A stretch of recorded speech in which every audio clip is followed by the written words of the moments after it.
इस वीडियो में हम पढ़ने वाले हैं ऑफर कर्व्स। ठीक है। और ये जो ऑफर कर्व है, ये जो कंसेप्ट है ऑफर कर्व, ये कहाँ से लिया गया है? रेसिप्रोकल डिमांड से। ठीक है। और जो रेसिप्रोकल डिमांड है, ये कंसेप्ट लिया गया है कंपैरेटिव कॉस्ट एडवांटेज, जिसे रिकार्डियन ने दिया था। ओके। तो जो हमारी मैंने कंपैरेटिव कॉस्ट एडवांटेज जो रिकार्डियन की थियरी है, उसके वीडियोस बनाया है। तो वो जो थियरी थी उसमें क्या था कि रिकार्डियन ने डिमांड की बात नहीं की थी। उन्होंने जो भी कॉस्ट का कंपेयर किया था दो कंट्री के बीच में, वो सिर्फ फैक्टर्स ऑफ प्रोडक्शन पे किया था, मतलब लेबर पे किया था। बट उन्होंने डिमांड की बात नहीं की थी। उनका ये नहीं कहना था कि अगर दूसरे कंट्री में डिमांड होगी तो हम एक्सपोर्ट करेंगे और कितना करेंगे, कितना डिमांड गेन होगा, लॉस होगा, ये सारी बातें नहीं बोली थी। राइट। तो जेएस मिल्स ने उस कंसेप्ट को लेके रेसिप्रोकल डिमांड कंसेप्ट बनाया। ओके। रेसिप्रोकल डिमांड कंसेप्ट बनाया। अब रेसिप्रोकल डिमांड मतलब क्या होता है कि दोनों साइड की डिमांड। रेसिप्रोकल मतलब क्या होता है? दोनों साइड की डिमांड। राइट। कंट्री ए में भी डिमांड और कंट्री बी में भी डिमांड। जब दोनों कंट्री के बीच में डिमांड होगी तो एक्सपोर्ट इंपोर्ट होगा। ऐसा जेएस मिल्स का कंसेप्ट है रेसिप्रोकल डिमांड को लेके। ठीक है। फिर फिर reciprocal demand was presented by the Alfred Marshall and the Francis Edgeworth through offer curve. फिर उसके बाद जो रेसिप्रोकल डिमांड है उसको प्रेजेंट किया अल्फ्रेड मार्शल ने। ठीक है। ये इकोनॉमिस्ट हैं, उन्होंने ये कैसे प्रेजेंट किया? ऑफर कर्व्स के थ्रू। राइट। तो कहीं कहीं ऑफर कर्व्स को रेसिप्रोकल डिमांड भी कहा जाता है। ठीक है। तो ये जो ऑफर कर्व है, ये ऐसा कर्व है जो ग्राफिकल रिप्रेजेंटेशन होता है। ठीक है। किसका? रेसिप्रोकल डिमांड का। An offer curve is the graphical representations of reciprocal demand, okay, indicating various quantities of export a countries is going to offer for various। ठीक है। तो यहाँ पे इंपॉर्टेंट क्या है? वेरियस, मतलब बहुत सारी क्वांटिटीज का एक्सपोर्ट इंपोर्ट होता है फॉर वेरियस क्वांटिटीज। ठीक है। इसमें सिर्फ एक क्वांटिटी की बात नहीं की है। और the offer curve differ from the ordinary demand and supply curves. ठीक है। जो हमारा ऑर्डिनरी जो था, मतलब कि हम इकोनॉमिक पढ़ते हैं तो उसमें डिमांड और सप्लाई के कंसेप्ट आते ही आते हैं। राइट। और हम law of demand, law of supply, ये सारी चीज़ें पढ़ते हैं। राइट। वहाँ पे डिमांड और सप्लाई कैसा होता है, क्या नहीं होता है, वो भी पढ़ते हैं हम। तो कहने का मतलब है यहाँ पे कि ये जो ऑफर कर्व्स है ना, वो और जो हमारा ऑर्डिनरी डिमांड और सप्लाई था, उससे अलग है। Ordinary demand curve expressing various quantities of commodity demanded at different prices. अभी हम देखेंगे कुछ पॉइंट्स कि किस तरह हमारा ऑफर कर्व ऑर्डिनरी डिमांड और सप्लाई कर्व से डिफरेंट होता है। राइट। अलग कैसे होता है? तो ये जो हमारा ऑर्डिनरी डिमांड कर्व होता था या फिर ऑर्डिनरी सप्लाई कर्व होता था, उसमें क्या होता था कि various quantity of commodity demanded at different price. तो हमने पढ़ा था कि बहुत सारी ऐसी क्वांटिटी होती है जो डिफरेंट डिफरेंट प्राइस पे क्या होती है? डिमांड की जाती है। राइट। और जो स्लोप होता है डिमांड कर्व का, वो क्या होता है? लेफ्ट टू राइट होता है, डाउनवर्ड होता है, downwards from left to right. ठीक है। और जो ऑर्डिनरी सप्लाई कर्व होता है, वो भी क्या होता है? वेरियस क्वांटिटीज को क्या करता है? सप्लाई करता है। ठीक है। सप्लाई करता है एट डिफरेंट प्राइस, और अलग अलग प्राइस पे क्या करता है? सप्लाई करता है। और उसका भी स्लोप्स क्या होता है? अपवर्ड होता है। ठीक है। तो ये सारी चीज़ें हमने पढ़ लिया है। जो डिमांड कर्व होता है उसका स्लोप डाउनवर्ड होता है, और जो सप्लाई कर्व होता है उसका स्लोप अपवर्ड्स होता है। ठीक है। From left to right. तो ये हुई ऑर्डिनरी कर्व की, ऑर्डिनरी डिमांड और सप्लाई की बात हुई। राइट। जो हम इकोनॉमिक में पढ़ते ही हैं। बट ऑफर कर्व क्या बताता है? ऑफर कर्व ऐसा कर्व होता है जो सिर्फ और सिर्फ as a demand for one community, okay, in terms of other, और as a supply of one community in return of for the other. ठीक है। तो कहने का मतलब है कि जो हमारा ऑर्डिनरी डिमांड और सप्लाई कर्व था, वो वेरियस कम्युनिटी को क्या करता था? मतलब वेरियस प्राइस पे क्या करते थे? बाइंग और सेलिंग होता था। राइट। बट ये जो ऑफर कर्व है, इसमें सिर्फ एक कम्युनिटी ली जाती है। ओके। एक कम्युनिटी एक्सपोर्ट की जाती है दूसरी कम्युनिटी के लिए। तो ये हम डायग्राम के थ्रू समझेंगे डिटेल में कि कैसा होता है। ओके। सेकेंड पॉइंट क्या है? The normal demand curve explains the relationship between price and quantity। ठीक है। तो हमने जैसे डिमांड कर्व देखा है और इकोनॉमिक में पढ़ा है कि ये जो डिमांड कर्व होता है वो क्या एक्सप्लेन करता है कि रिलेशन किसके बीच में? प्राइस और क्वांटिटी के बीच में। तो ये सभी को पता है। Where as the offer curve uses the concept known as representative meal. ठीक है। According to the Marshall a typical bill signifies constant amount of countries exportables, ठीक है। और the idea of representative bail was evolved by the Marshall because in international trade countries deal in large number of community whose nature and composition change rapidly, ठीक है।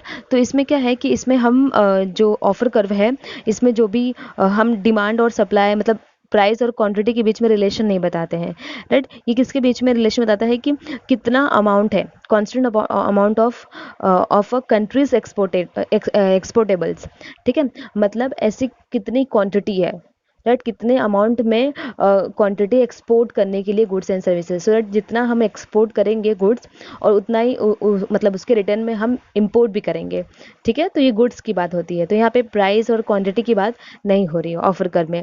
मतलब सामने वाली country हमें कितना ऑफर कर रही है गुड्स, तो हम दूसरा गुड्स उसके ऑफर करें, राइट, ऐसी चीज़ें चलती है ऑफर कर में, राइट। तो अभी हम डायग्राम देखेंगे। अभी हम देख रहे हैं, ये डायग्राम है, ठीक है।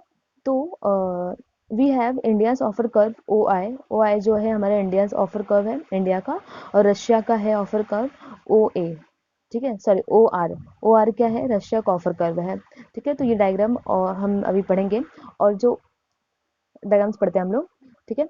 देखो, एक्स एक्सिस पे क्या है, इंडिया एक्स कम्युनिटी है, राइट, और वाई एक्सिस पे क्या है, रशिया वाई कम्युनिटी है, ओके। तो ये बहुत सिंपल डायग्राम है, तो मैं इसे ड्रॉ नहीं कर रही हूँ। ये जो दूसरा वाला डायग्राम अभी देखेंगे हम, तो उसे मैं ड्रॉ करके बताऊंगी, ठीक है। वैसे दिखता बस डिफिकल्ट है डायग्राम, बट है बहुत सिंपल। देखो क्या है, ये जो है हमें एक कर्व बनाना है, कौन सा कर्व बनाना है, इंडिया का कर्व, और कौन सा है, ये ऑफर कर्व है, ठीक है। कौन सा कर्व है, ऑफर कर्व है। तो ये इंडिया का हमने ऑफर कर्व बनाया, ये ऑफर कर्व इंडिया का हुआ, ठीक है। और हम एक ऑफर कर्व बनाएंगे किसका, रशिया का, ठीक है। तो ये रशिया का हुआ। तो जहाँ पे रशिया और इंडिया का ऑफर कर्व इंटरसेक्ट करता है, उस पॉइंट को हम इक्विलिब्रियम पॉइंट कहते हैं, राइट। क्या कहते हैं, इक्विलिब्रियम पॉइंट कहते हैं। तो उससे हम लोग एक लाइन निकालेंगे जिसका नाम रहेगा टी, ठीक है। तो ये इक्विलिब्रियम की बात हमने की। और ओ बी, ये जो ओ बी लाइन है ना, ये किसकी है, ये इंडिया की डोमेस्टिक रेट ऑफ एक्सचेंज है, ठीक है। ये इंडिया की डोमेस्टिक रेट ऑफ एक्सचेंज की लाइन है, ठीक है। मतलब डोमेस्टिक में अगर वो बाइंग एंड सेलिंग करेगा तो उसे कितना फायदा होगा, कितना नहीं होगा, उसकी बात है ये। तो ओ बी क्या है, इंडिया का डोमेस्टिक एक्सचेंज रेट है, और ओ ए जो है वो है रशिया का डोमेस्टिक एक्सचेंज रेट, ठीक है। इतना समझा। देखो बहुत सिंपल है, इंडिया अगर O N, okay, O N offer करती है तो उसे कितना मिलने वाला है, ई एन, ठीक है, और एन ई, इतना उसे प्रोडक्ट मिलेगा। अगर इंडिया एक्स कम्युनिटी कितना देती है, ओ एन एक्स कम्युनिटी देती है, ठीक है, ओ एन क्या करेगी, एक्स कम्युनिटी देगी, तो इंडिया को कितना मिलेगा, एन एन ई और ई एन, इतना क्या मिलेगा उससे, वाई कम्युनिटी मिलेगी। कौन सी कम्युनिटी मिलेगी, वाई कम्युनिटी मिलेगी, ठीक है। इंडिया इतना ऑफर करेगी तो रशिया उसे इतना देगी, इतना समझा। ये हुआ इंडिया की बात। फिर अगर इंडिया ओ एन ऑफर कर रही है डोमेस्टिक एक्सचेंज रेट पे, तो उससे क्या होगा, तो अगर वो डोमेस्टिक लेवल पे अगर एक्सपोर्ट इंपोर्ट करती, तो इंडिया अगर O N X community offer करती, तो उसे सिर्फ एल एन, ठीक है, सिर्फ एल एन इतना ही वाई कम्युनिटी मिलता। अगर वो डोमेस्टिक, ये डोमेस्टिक लाइन है ना एक्सचेंज रेट की, अगर इस मतलब इंटरनेशनल लेवल पे नहीं जाती वो इंडिया, अगर डोमेस्टिक लेवल पे ही वो क्या करती, एक्सपोर्ट इंपोर्ट करती, तो उसे ओ एन के बदले मतलब एक्स कम्युनिटी के बदले सिर्फ वाई कम्युनिटी एल एन ही मिलती थी, राइट। बट अगर वो इंटरनेशनल मार्केट में जाती है, राइट, इंटरनेशनल मार्केट में जाती है और रशिया से एक्सपोर्ट इंपोर्ट करती है, तो उसे एल ई, ये जो है ना पार्ट एल ई, ये उसे इंडिया को एक्स्ट्रा मिलता है, ठीक है। पहले देखो अगर इंटरनेशनल लेवल पे नहीं जाती वो, तो उसे सिर्फ एन एल ही मिलता था, मतलब इतना कम मिलता था वाई कमोडिटी, और उसे देना इतना पड़ता था। बट अगर रशिया के साथ एक्सपोर्ट इंपोर्ट करेगी, मतलब इंटरनेशनल मार्केट में जाएगी, तो उसे कितना मिलने वाला है, एन ई, मतलब इतना एक्स्ट्रा मिलने वाला है। अंडरस्टूड। अब हम रशिया पे आते हैं। देखो ये रशिया का क्या है, डोमेस्टिक एक्सचेंज रेट है ओ ए, ठीक है। तो अगर रशिया डोमेस्टिक में अगर बिजनेस करती थी, राइट, एक्सपोर्ट ये बाइंग एंड सेलिंग करती थी, तो उससे कितना, एम एन इतना ज़्यादा उसे एक्सपोर्ट करना पड़ता था, आई मीन वाई कमोडिटी देनी पड़ती थी सिर्फ और सिर्फ ओ एन के लिए, इतना ज़्यादा देना पड़ता था, एम एन, राइट। बट अगर रशिया इंडिया के साथ एक्सपोर्ट इंपोर्ट करती है इंटरनेशनल लेवल पे, राइट, तो उसे सिर्फ और सिर्फ, ये तो हमारा इक्विलिब्रियम पॉइंट है ना, राइट, तो उसे सिर्फ कितना देना पड़ेगा, N E N, right. Russia को कितना देना पड़ेगा, ई एन, ओके। और इंडिया अगर ओ एन देती है तो रशिया को सिर्फ एन ई देना पड़ता है वाई कमोडिटी का। बट अगर वो डोमेस्टिक लेवल में, डोमेस्टिक एक्सचेंज रेट में रहेगी, तो उसे एम एन, मतलब ओ एन के लिए उसे वाई कमोडिटी कितना देना पड़ता है, एम एन, इतना ज़्यादा देना पड़ता है, राइट। तो रशिया को अगर इतना ज़्यादा ना देना पड़ता है, तो बेनिफिशियल क्या है कि वो इंडिया के साथ इंटरनेशनल लेवल पे आए, तो उसे एन ई इतना ही देना पड़ेगा। और रशिया का जो एम ई है ना, एम ई, वो क्या हो गया, बच गया, राइट। उसे पहले एम एन देना पड़ता ना इतना ज़्यादा, बट वो इंडिया के साथ अगर एक्सपोर्ट इंपोर्ट कर रहा है इंटरनेशनल लेवल पे, तो उसे एन ई देना पड़ रहा है, राइट। तो बचा कितना, एम ई। तो ये जो रशिया का गेन हुआ, राइट, क्यों, क्योंकि उसे कम देना पड़ रहा है, एम ई उसका बच गया, एम ई क्या हो गया, रशिया का बच गया, ठीक है। तो ये जो कर्व है, ये एक सिंगल का है, राइट, इंडिया और रशिया का एक्स कम्युनिटी का है। तो आई होप समझा होगा, ये बहुत सिंपल है। अभी हम आगे देखेंगे, इसी कर्व का ना एक्सटेंशन है, और जो भी मैंने डायग्राम में समझाए वो सारे एक्सप्लेनेशन लिखे हुए हैं, राइट। तो आप लोग पढ़ लेना, अगर एक बार एक समझ आ गया तो एक्सप्लेनेशन अपने आप समझ में आ जाएगा, ओके। तो अभी जो दूसरा डायग्राम है ना, वो किस तरह बना वो मैं बताती हूँ पहले एग्जाम्पल के थ्रू। देखो, जब हम लोग पढ़ते थे ना, डिमांड और सप्लाई सभी को पता होगा, ठीक है। तो ये डिमांड का कर्व होता था और ये सप्लाई का, ओके। तो डिमांड और सप्लाई जहाँ पे इंटरसेक्ट करते थे, उस पॉइंट से हम क्या प्राइस डिसाइड करते थे, और ये क्वांटिटी होती थी, ठीक है। और हमने देखा था कि अगर इक्विलिब्रियम नहीं होता तो क्या होता, मतलब इधर से अगर लाइन आती तो क्या होता, अगर इक्विलिब्रियम नहीं होता तो क्या होता, ठीक है। तो इस केस में क्या हो रहा है, पी वन हो गया, और इस केस में क्या हो गया, पी जीरो हो गया, ठीक है। तो हमें दिखाई दे रहा है कि अगर इक्विलिब्रियम नहीं होगा तो क्या होगा। देखो, इस केस में क्या हो रहा है कि सप्लाई ज़्यादा हो रही है, डिमांड की लाइन है ना, ये डिमांड की लाइन है और सप्लाई की लाइन है, ठीक है। तो इस केस में क्या हो रहा है, सप्लाई ज़्यादा हो रही है और डिमांड कम हो रहा है, ठीक है। और इस केस में क्या हो रहा है, डिमांड ज़्यादा हो रही है और सप्लाई कम हो रहा है, अंडरस्टूड। डिमांड ज़्यादा हो रही है और सप्लाई कम हो रहा है, ठीक है। तो सीधी सी बात है, अगर सप्लाई ज़्यादा होगी, डिमांड कम होगा, तो क्या होगा, प्राइस पे इफेक्ट पड़ेगा। सप्लाई बहुत ज़्यादा है, डिमांड कम है, तो प्राइस कम कर दो। और इधर क्या होगा, डिमांड ज़्यादा है, सप्लाई कम है, तो प्राइस बढ़ा दो। तो ऐसी सारी चीज़ें चलने वाली हैं, ठीक है। तो ये दोनों भी कंडीशन जो है हमारी इकोनॉमी के लिए बेनिफिशियल नहीं है, क्योंकि एक केस में कस्टमर को बेनिफिट नहीं होगा, दूसरे केस में प्रोड्यूसर को बेनिफिट नहीं होगा। बट हमारी इकोनॉमी क्या चाहती है कि सप्लाई और मतलब सप्लायर और जो कस्टमर, ठीक है, दोनों को बेनिफिट होना चाहिए। तो दोनों को बेनिफिट किस पॉइंट पे होता है, इक्विलिब्रियम पॉइंट पे ही होता है, राइट। तो ये दोनों कंडीशन नहीं चाहिए। तो उसी तरह ऑफर कर्व में क्या बताया है कि अगर रशिया इतना ऑफर कर रही है, ठीक है, आई मीन ये जो ऑफर कर्व है ना, इतना ऑफर कर रही है, अगर वो और ज़्यादा करना चाहे तो, ठीक है, और इंडिया से ट्रांजेक्शन करना चाहे तो क्या होगा, ठीक है। तो अभी हम दूसरे वाले डायग्राम में वही चीज़ देखने वाले हैं। देखो, ये जो डायग्राम है, दिखने में डिफिकल्ट है, बहुत बहुत सिंपल है। If India demanded for Russia's goods, okay, becomes intense, then India is ready to offer more X, ठीक है, for given quantity of Y from Russia. तो कहने का मतलब है कि अगर इंडिया ज़्यादा ऑफर करना चाहती है एक्स कमोडिटी, ठीक है, in return to Y commodity, मतलब वाई कमोडिटी मिलने के बदले अगर वो एक्स कमोडिटी जो है वो रशिया से ज़्यादा एक्सपोर्ट करना चाहती है रशिया को, तो कैसे कर्व बनेंगे और क्या होगा, ठीक है। तो इंडिया जो अगर वो ज़्यादा ऑफर करना चाहेगी इंडिया, तो उसके ऑफर कर्व क्या हो जाएंगे, शिफ्ट हो जाएंगे, राइट, ठीक है। क्योंकि हमें पता है अगर राइट में शिफ्ट हो रहा है तो मतलब इंक्रीज होगा, ठीक है। तो डायग्राम देखते हैं, ये मैं ड्रॉ करके बताती हूँ, ओके।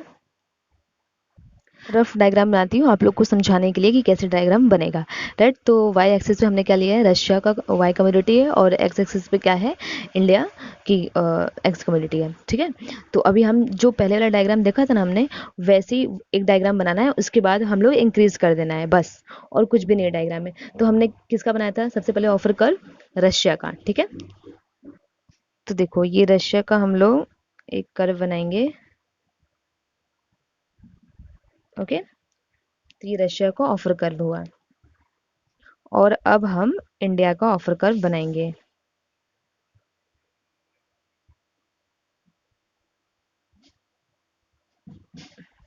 ठीक है, ये रशिया का हुआ।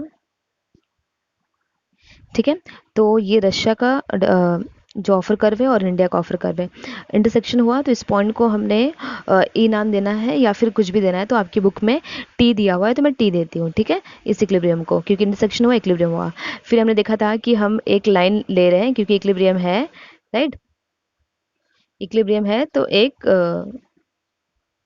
लाइन जाएगी। ठीक है, इक्विलिब्रियम की, तो उसे आपकी बुक में ई नाम दिया है। ओके, तो मैं ई नाम दे देती हूँ। ठीक है, ई नाम दिया है। अब क्या करना है हमें, इतनी डायग्राम तो कॉमन है। फिर इससे हमने देखा था कि कोई क्वांटिटी डिसाइड हो रही थी, राइट। तो ये हम क्वांटिटी डिसाइड कर देंगे किसकी, एक्स की, किसकी, एक्स की। ठीक है, ये रफ डायग्राम है तो आप लोग समझना, एक्स और इधर क्या जाएगा, वाई। ठीक है, तो ये एक्स की लाइन हुई, ये वाई की हुई। इतना समझा, इतना कॉमन है। तो अब हमने क्या पढ़ा था कि इंडिया ज़्यादा ऑफर करना चाहती है रशिया को। ठीक है, तो अब कैसा होगा देखो, अगर डायग्राम बनाने का तरीका क्या है, ये ओरिजिनल रशिया रहेगा, ये जो रशिया का कर्व है ना ये तो ओरिजिनल रहेगा, क्यों, क्योंकि इंडिया ऑफर करना चाहती है ज़्यादा। तो अभी हम एक कर्व बनाएंगे, ठीक है, जो ओरिजिनल रशिया के कर्व को इंटरसेक्ट करेगा। तो इधर से हमने एक कर्व बनाया, ऑफर कर्व इंडिया का, जो रशिया के ऑफर कर्व को क्या करेगा, इंटरसेक्ट करेगा। ठीक है, दिखाई दे रहा है, ये रशिया का ऑफर कर्व है ना, इंटरसेक्शन हुआ तो ये इंडिया का नया ये कर्व हो जाएगा, तो हम I1 रखेंगे। ठीक है, बहुत सिंपल, इंटरसेक्शन हुआ, राइट। तो अभी इक्विलिब्रियम हुआ ये, तो हमने पहले वाले इक्विलिब्रियम को टी नाम दिया था, अभी इसको T1 देंगे, राइट। तो इससे हमने एक लाइन निकालनी है एक्स के लिए। ठीक है, एक्स के लिए हमें लाइन निकालनी है, तो ये क्या हो जाएगा, x1। ठीक है, और वैसे ही हम वाई के लिए भी निकालेंगे। ठीक है, तो ये I1 हुआ और ये रशिया का कर्व ओरिजिनल है, तो ओरिजिनल रशिया का रहेगा और इंडिया का नया आई कर्व बनेगा। ठीक है, मतलब ऑफर कर्व बनेगा। ठीक है, दोनों का इंटरसेक्शन हुआ तो हमने एक्स की कम्युनिटी निकाली, उसे हम एक्स वन नाम दिया हमने, और फिर वाई की कम्युनिटी निकाली, हमने y1 नाम दिया। ठीक है, इंटरसेक्शन हुआ तो T1, तो जैसे हमने ऐसे इसमें इक्विलिब्रियम निकाला था वैसे यहाँ पे भी हम इक्विलिब्रियम निकाल सकते हैं। ठीक है, एक लाइन निकाल सकते हैं जो इसको इंटरसेक्ट करेगी, और ई हम लोग इसे नाम दे सकते हैं या फिर कुछ भी दे सकते हैं। ओके, तो ऐसा है। अब हमें क्या करना है, आप लोगों को सिर्फ समझाने के लिए मैं बना रही हूँ कि कैसे डायग्राम बनाना है। ओके, तो काफ़ी मतलब बहुत अच्छे से डायग्राम नहीं बना रही हूँ मैं, बट सिर्फ समझाने के लिए बना रही हूँ। तो ये रशिया का हो गया, अब इंडिया ने ज़्यादा ऑफर करने की ट्राई की तो ये हुआ। ठीक है, अब रशिया अगर ज़्यादा ऑफर करना चाहती है तो क्या होगा, तो रशिया अगर ज़्यादा ऑफर करना चाहती है तो उसे एक नया कर्व बनाना पड़ेगा जो इंडिया के ओरिजिनल ऑफर कर्व को क्या करेगा, इंटरसेक्ट करेगा। ठीक है, तो ध्यान से देखो, ऐसे हमें कर्व बनाना है जो इंडिया के ओरिजिनल कर्व को क्या करेगी, इंटरसेक्ट करेगी, राइट। तो यही है ना, ये इंडिया का ओरिजिनल कर्व है, ये हम क्या बना देंगे, R1, क्योंकि रशिया का नया कर्व है। इंटरसेक्शन हुआ, ओके, तो हमने एक लाइन निकालनी है जो एक्स, इंटरसेक्शन हुआ, इंडिया के ओरिजिनल है ऑफर कर्व और रशिया का नया ऑफर कर्व है, इंटरसेक्शन हुआ तो इससे हम क्या निकालेंगे, एक्स कम्युनिटी निकालेंगे। ठीक है, तो वो हो जाएगा x2। ओके, और y का भी ऐसे निकालेंगे, ऐसे y। ओके, तो ये क्या हो गया, y2। तो ये पूरा डायग्राम है जो कि बहुत सिंपल है। ठीक है, अब हम समझेंगे कि हुआ क्या, मतलब अगर इंडिया ने ज़्यादा ऑफर किया तो फिर क्या होगा, अगर रशिया ने ज़्यादा ऑफर किया उसी सेम कम्युनिटी के लिए तो क्या होगा। ठीक है, डायग्राम कैसे बनाना है वो मैंने सिखाया, अब मैं आप लोग को एक्सप्लेनेशन समझाऊंगी इसका। अगर इंडिया OX1, ठीक है, अगर इंडिया ओ, मतलब इसकी बात नहीं कर रहे हम लोग OX और OY, ये तो इक्विलिब्रियम है और ये हमने अभी जो पढ़ा डायग्राम वो वही डायग्राम है, तो वो हमें समझा, राइट। अब हम पढ़ेंगे एक्स्ट्रा वाला, अगर एक्स्ट्रा वो ऑफर करती तो क्या होता है। तो इंडिया अगर OX1, ठीक है, ये हमने पढ़ा था, ठीक है, क्योंकि ये इंडिया का कर्व था ना नया, राइट, तो रशिया का ओरिजिनली था। ठीक है, तो इंटरसेक्शन हुआ तो फिर ये नया मतलब एक्स कम्युनिटी हुई और ये फिर वाई कम्युनिटी हुई। ठीक है, इतना हमने देखा था डायग्राम में। तो देखो, अगर इंडिया OX1 ऑफर करती है तो रशिया उसे कितना देगी। ठीक है, अगर इंडिया OX1 ऑफर करेगी तो उसे रशिया से कितना मिलने वाला है, y1 कितना मिलेगा OY1। ठीक है, तो सीधी सी बात दिखाई दे रही है, वैसे डायग्राम में ही दिख रहा है कि OX1 क्या है, ज़्यादा है, मतलब x और x1 क्या है, ज़्यादा है। और इंडिया को मिल कितना रहा है, सिर्फ y1, मतलब कम मिल रहा है ना, देखो डिस्टेंस भी ज़्यादा दिख रहा है, x1, मतलब इंडिया इतना ज़्यादा ऑफर कर रही है और इंडिया को सिर्फ मिल कितना रहा है, इतना। हम इक्विलिब्रियम की बात नहीं कर रहे हैं, हम सिर्फ जो हमने इंक्रीज किया है उसकी बात कर रहे हैं। ठीक है, जो इंक्रीज किया है उसकी बात कर रहे हैं। तो इंडिया कितना ऑफर करे, x1 इतना ज़्यादा ऑफर कर रही है और इंडिया को सिर्फ कितना मिल रहा है, y1, y और y1। ठीक है, कम मिल रहा है ना, मतलब एक्स कम्युनिटी उससे ज़्यादा ना पड़ रहा है और वाई से कम मिल रहा है, तो इंडिया के लिए ये फेवरेबल नहीं है। ठीक है, क्यों, क्योंकि x1 ज़्यादा है किससे, y1 से। ठीक है, उसे कम मिल रहा है, तो ये इंडिया के लिए फेवरेबल फर्स्ट वाला कंडीशन नहीं रहा। ओके, अब इंडिया अगर OX2 ऑफर करती है तो इंडिया को OY2 मिलता है। ठीक है, तो कहने का मतलब है कि अगर इंडिया X2 मतलब इतना ऑफर करेगी तो इंडिया को Y कम्युनिटी मतलब X कम्युनिटी इतना ऑफर करेगी, तो रशिया उसे कितना देने वाली है, Y2, मतलब डिस्टेंस ज़्यादा है ना, देख लो ऐसे समझ लेने का डायग्राम में। ठीक है, Y2, तो मतलब रशिया को इंडिया को ज़्यादा देना पड़ रहा है, मतलब इंडिया कम दे रही है और रशिया को उसे रिटर्न में ज़्यादा देना पड़ रहा है। तो रशिया के लिए तो ये फेवरेबल कंडीशन नहीं हुई, बट इंडिया के लिए होगी, राइट, क्योंकि इंडिया को कम कमोडिटी देना पड़ रहा है बट रशिया को उसके रिटर्न में ज़्यादा देना पड़ रहा है। ठीक है, दिखाई दे रहा है, क्लियर है डायग्राम में, OX2 दे रही है इंडिया, तो उसे मिल कितना रहा है, OY2 मिल रहा है, मतलब ज़्यादा मिल रहा है। ठीक है, तो ये कंडीशन रशिया के लिए सही नहीं है, तो ये रशिया के लिए फेवरेबल कंडीशन नहीं होगी। तो ये डायग्राम का एक्सप्लेनेशन है। तो कहने का मतलब है अगर इंडिया भी ज़्यादा ऑफर करना चाहती है तो उसे फेवरेबल कंडीशन नहीं होगी इंडिया